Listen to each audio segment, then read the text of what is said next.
how is their transportation? Do they have their own bus? Do they rent? Do they car? What do they do? How do they get around? All train? No, the old jalopy, the bus. Yeah? Oh, yeah. Okay. I'm looking forward to it, man. Bus trips are great. Bus trips bring the team together. Do you know what your longest road trip is and what your shortest is? Probably like 5 or 6 hours. Probably. You haven't looked then, have you? I looked on a map today. It didn't look that far. It was all kind of in the north corner of Spain. Okay. But compared to last season, where the shortest bus trips, like actual bus trips, were like 10, 12 hours, the last 2 seasons, I'll take that any day of the week. I remember when I was in Sweden, we'd do 4 hours. It was our longest trip. We'd have some in like the 45 to an hour and a half range. And guys would be like, oh, this is long. This is a long trip. We're going to be back home at around midnight, 1 a.m. Dude, imagine coming back from a road trip. You play the game, load the bus up, get everything all packed up, leave, get back home at noon the next day, and you're sitting in a chair. Yeah. I will give credit, though. When I was in Mississippi, they took about half the bus, they ripped the seats out, and they just put mattresses.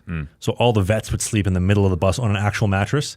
And then if you're like me, you just got traded for the 3rd time in 2 months, you got to sit in a chair. You sleep in the luggage rack. Well, look, that's one of the reasons, just to bring things up to the NHL level, that's one of the reasons, and I know a lot of people think that more often than not it has to do with the city or whatnot. A lot of times, the reason why a lot of players want to play in the Metropolitan Division is that they play road games and they're back in their own bed that night. Like there's less, like I would say almost half in comparison to what the Central Division has to go through. I mean, if you're going from Winnipeg all the way down to Dallas, and that's just a divisional game, would you prefer that? Or would you prefer going to play D.C. and then going back to sleep in your bed in New York later that night? But is it kind of elitist for them to say, oh, I don't like the travel schedule, and they do a private charter, first class, custom chef, private chef, get whatever you want. You want lobster, you want chicken, done. Oh, we don't like the travel schedule. Dude, we're slugging it out in the bus. Imagine being in the East Coast where you're doing 24 hours in a bus, no private chef, no charter, bus breaks down, guys got to change a flat tire on the side of the interstate. I think they got it pretty good. Sure, they got it good. Absolutely, they do. But I mean, if you had your choice, especially imagine if you got a family, you know, you got 2 or 3 kids at home. Do you want to be on a two nights to go play one game down in Dallas, or would you rather play one game and then be back in bed with your wife and see your kids the next morning? Right, a lot of it has to do with that as well. That's a good point. Yeah. And some guys, they just can't sit still for that long. Even if you're traveling from Vancouver down to Florida, some guys don't like taking that plane ride. That's a good jaunt over there. Sure it is. Vancouver to Florida? How long would that take? That'd be like a 7.5 banger? At least. Yeah, considering I flew from Cancun to San Francisco, and that was 5.5. You enjoy flying? Do I enjoy flying? Yeah. You know what? Louis C.K., as much as I know that triggers some people to say that name, did a great bit on Conan O'Brien once upon a time where he talked about how Wi-Fi technology in airplanes was like new, like it had just come out the week before. And this business guy was sitting down next to him, and he pops open his laptop, and they're in the air and waiting for the Wi-Fi to kick in, and all of a sudden over the intercom goes, boom, boom. Ladies and gentlemen, we apologize. The Wi-Fi will not be available for this flight. And he goes, oh.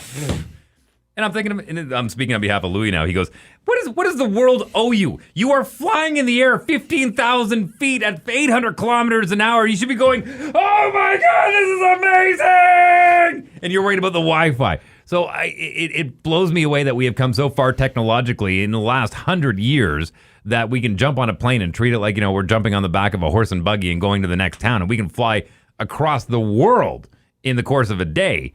I enjoy that aspect of flying. As far as the hustle and bustle of getting to the airport an hour and a half early, checking your baggage, are they going to get lost, going through security, having kids in tow, getting on the flight, someone sneezing, someone coughing, someone kicking the back of your seat. That I can do without with. I have been lucky enough to fly private a few times. Oh, that's the way to go. It's a treat. Oh, is that ever lovely.